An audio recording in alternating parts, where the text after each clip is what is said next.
very special guest, the Director of the Department of Medicaid, Barbara Sears.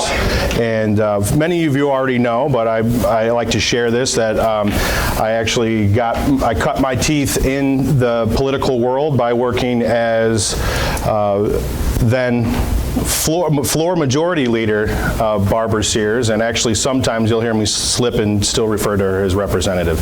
I assure you she is the director. So with that, I will turn it over and she will give her presentation. I do want to say that she's obviously very busy, so she's going to have to leave after she gives her presentation, but trust me, we are in good hands. So with that, Director Sears.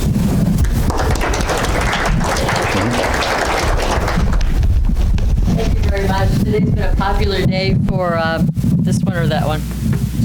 Okay, no worries. Today's been a popular day for speaking. It seems like a lot of groups are having me over to join them for a conversation.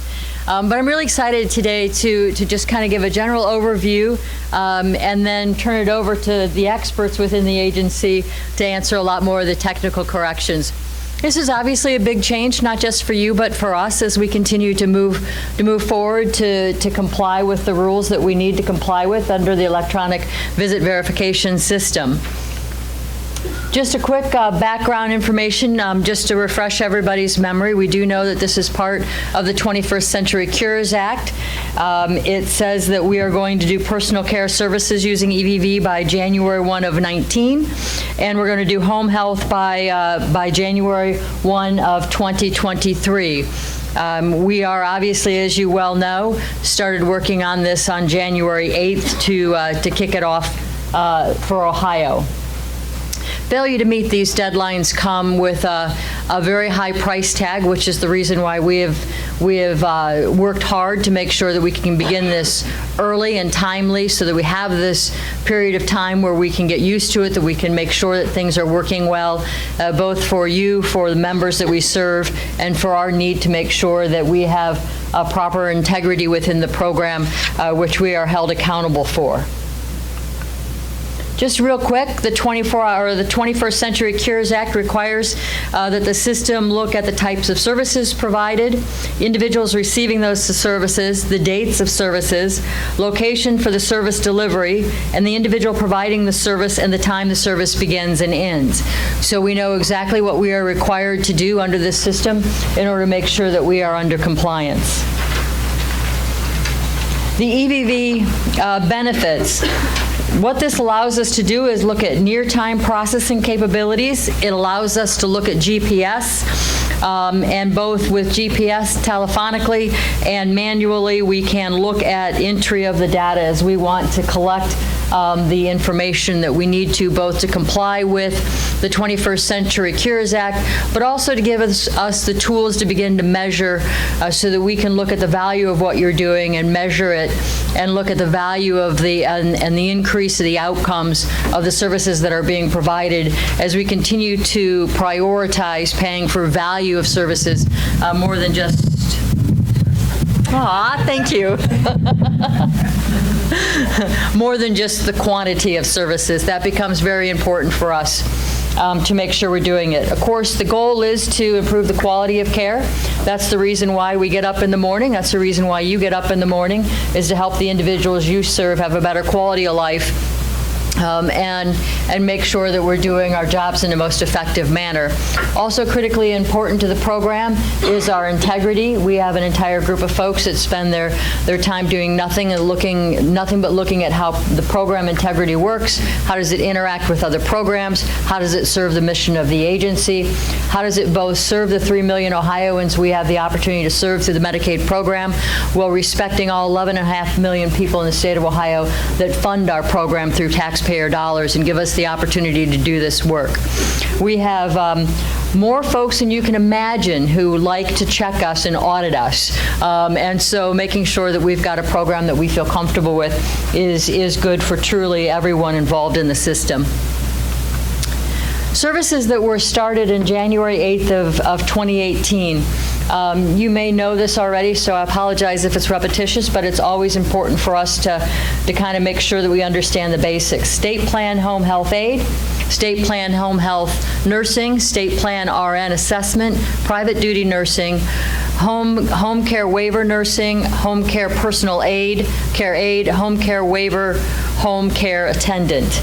This is the list that kicks off now. As you know, in the upcoming years, more gets added to it, but this is the focus of our conversations that we're having right now. Although, as Julie will mention at some point, I'm sure, we have already started the planning for phase 2.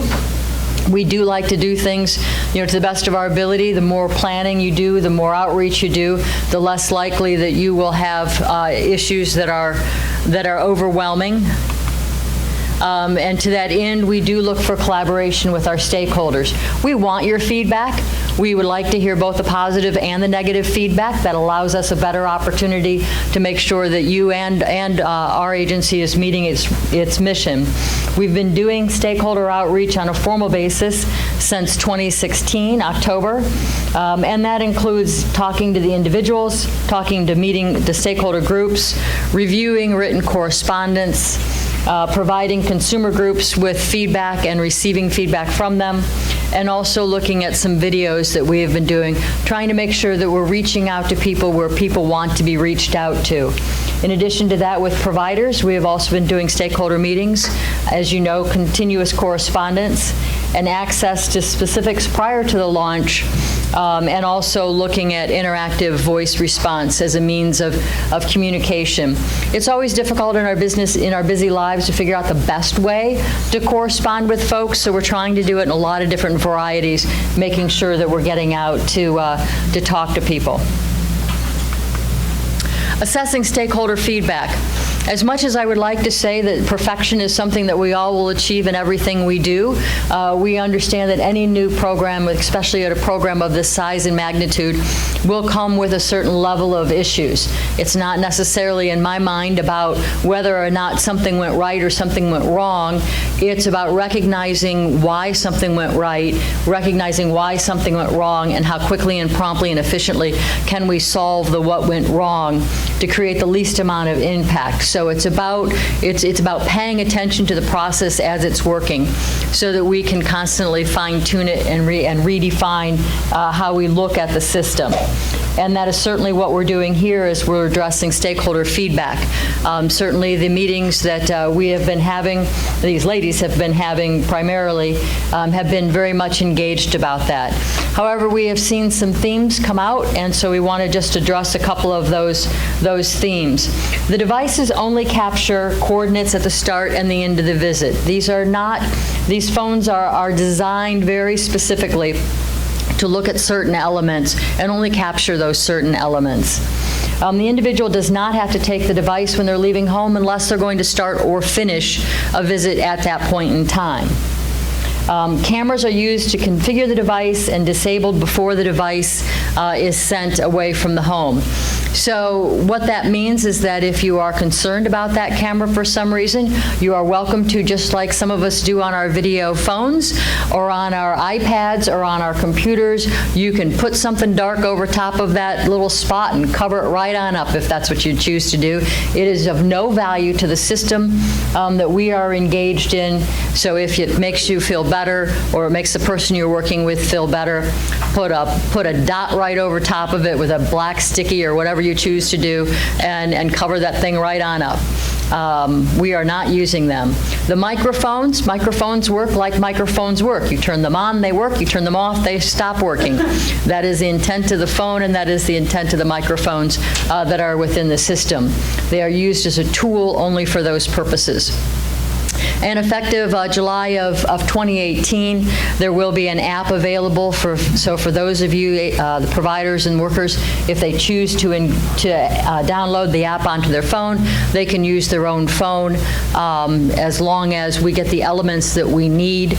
From your own phone, you are welcome to use the application, which is under development right now. So I think that's important to understand, that for those that somehow feel that they don't want a device that they didn't specifically purchase, that is something that you have the ability to do also. So phase 1, effective July 18. We will use the visit information in the claims adjudication process. So you know that we have had this interim period of time where it's kind of a dating, getting to know you process through the system. And so we're working through that process. For those of you who have fully engaged trying to use it and have helped us uncover better ways of doing things, thank you so very much. Our worst concern was people were going to shy away, and then at the very last month, everybody was going to jump in and we were going to learn things at the last minute. But thankfully, to those that have engaged in the system early, we have been learning along with you areas that will help improve this system. And it's not just improving Ohio, because Ohio is an early adopter in this area. Other states have been contacting us and working with us to help learn from some of the things that we have learned from. So that is very helpful to the system nationwide. Currently, the 90-day exemption is in place. We are eliminating that 90-day exemption. The 21st Century Cure Act does not allow us to keep it in place. And of course, with the funding at risk for us not complying with that, we have a need to comply with it. So even when services are provided for less than a 90-day period of time, this process will need to be engaged in. And again, the application can be used on your own mobile phone if you choose to download the app, as long as we get the information we need to be compliant, so that when our auditors come in and audit us for the work that we're doing and for how the system is going, we can feel comfortable that we're collecting the right information at that point in time, which keeps us out of trouble.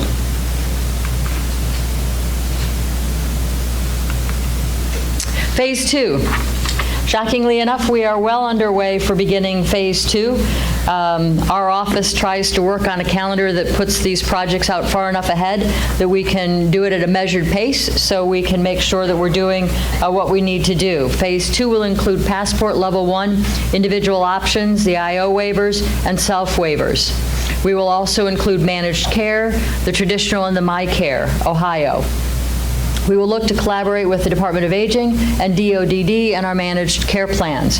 So we have already started to reach out to our sister agencies to make sure that they are engaging in conversation, so that they are working with us side by side as we move through this process. We'll have one EVV system across all Medicaid-funded services. So there will not be an issue of, if you are working in a couple different services, having to be compliant in two uniquely different systems with different equipment, which I think will obviously be a benefit. And then we're working to include design, outreach, and training. Like anyone who goes to school, like you're doing here today, you learn things today that improve your opportunity to do something better tomorrow. We are learning from Phase 1 to make sure that we improve for Phase 2. We believe strongly in the philosophies of lifelong learning, and are fully engaged in making sure that we can proactively answer questions that have been posed to us reactively. More information to come. Please pay attention to the fact that we do have a website that is devoted to EVV. We do feel very strongly that information is power, and that information allows us an opportunity to all do a better job. And being able to find that information is certainly a bonus to both of those two. So we do have the EVV information all on our website. We try to make it as easy and open for anyone to access that information, so that it is valuable to you. If there's something on there that you feel needs to be added, or in a manner that you feel might make it more accessible, providing the information and providing answers is what we're attempting to do. So please make sure that you help us. We also have an email address dedicated to this issue, with our folks checking that on a regular basis, so that we can provide written correspondence back to you if you reach out to us with a written question. With that, Joe, that is the end of my, you moved. Trying to keep you on your toes. With that, that's what I've prepared. I know we've got a list of questions from folks, and I have two young ladies here that are amazingly talented in the technical area of it and the ability to make sure that they can answer questions or get questions answered for you and promptly. So I feel like I might be a little bit not your best source to answer some questions, but I'm happy to start as long as you allow me to turn it over to them if it's really a question that deserves a more detailed answer. Beth is going to run the mic for us, if you want to use that one then. Awesome, thank you.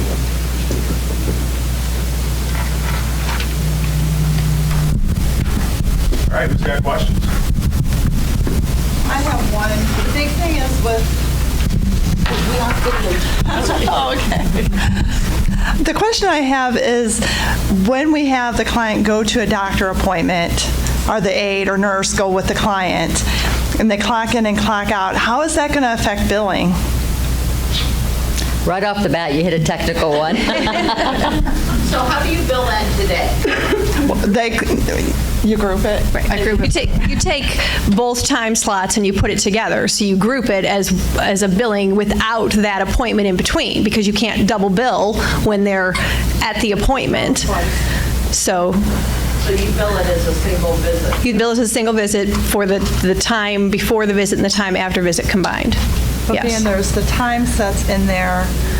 But on the EVV device, you've got time sets. Time in, time out, time in, time out. And if I bill for it, they're going to say, nope. So that's a tough one, and I think the first time we've actually heard this particular question set out this way.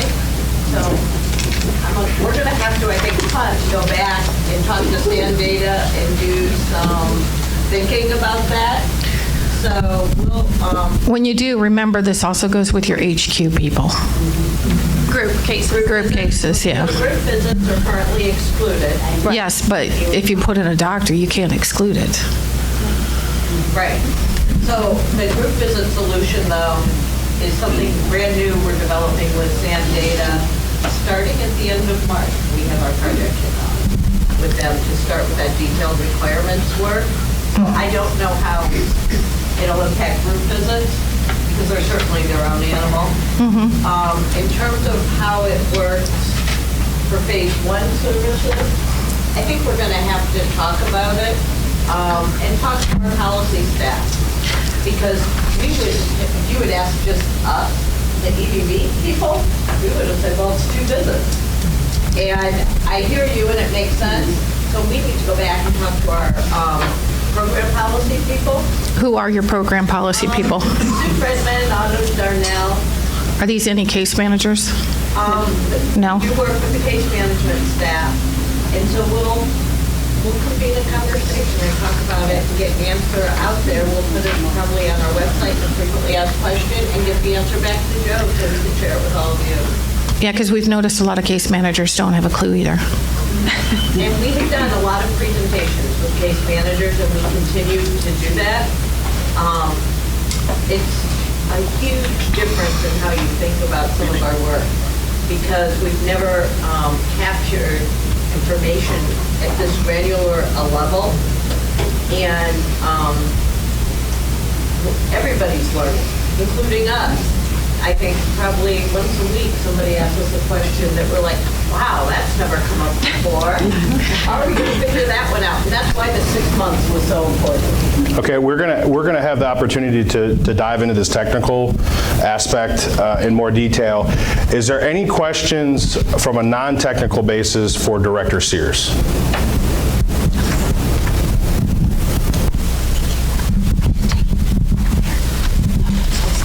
Hi, Director Sears. Thank you for coming today. I was wondering if you could be more specific as to the fall 2018 implementation date.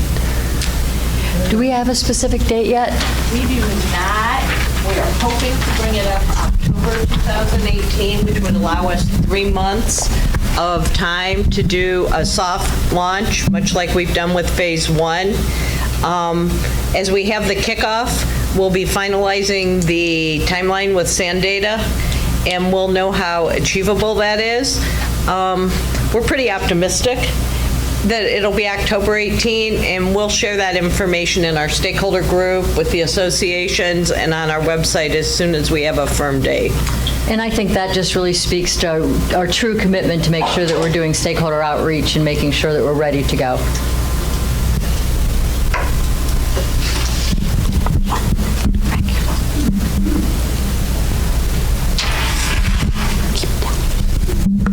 My question comes from a clinical part. We are doing nursing for the patients that are mental health. They don't require a 35-minute visit, and what we are having problem is nurses feel like they're at risk just staying there for 35 minutes to fulfill the Medicaid direction to do the 35 minutes. We are going in and you could do everything and finish and still have at least 10 minutes of standing, and some of these homes are not safe.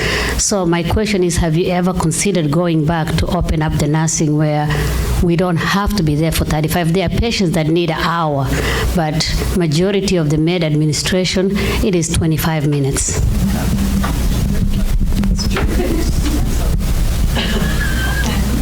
Getting 10,000 steps in. You can certainly do a visit that's shorter than 35 minutes. You just can't bill that full hour. Yeah, but then you won't get paid for it because we can't do it that much. The rate is so low. So we are at risk of losing nurses, and then you're going to end up with all these patients that need med administration, and you don't have people to go out and administer the meds. So that's actually a program policy question to direct to, there is a home health mailbox, policy mailbox now, and I will make sure we get that mailbox to Joe and he can send it to you. But certainly you should always do a visit that's the length that meets the patient's needs and not additional. And you can bill for the length based on the length of time you're there.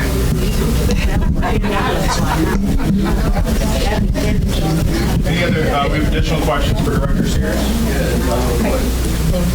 Oh, wait, let me go in the back.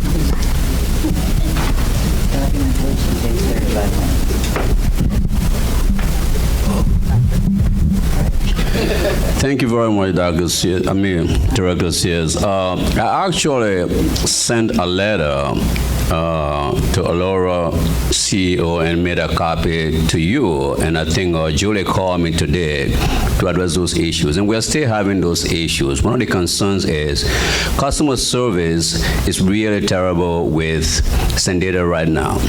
On several occasions, I have to intervene on behalf of my staff, even though I'm the owner of the company. I have to intervene on behalf of my staff to make calls to Sendata, and even when I'm on the phone, I don't get the response that I usually need.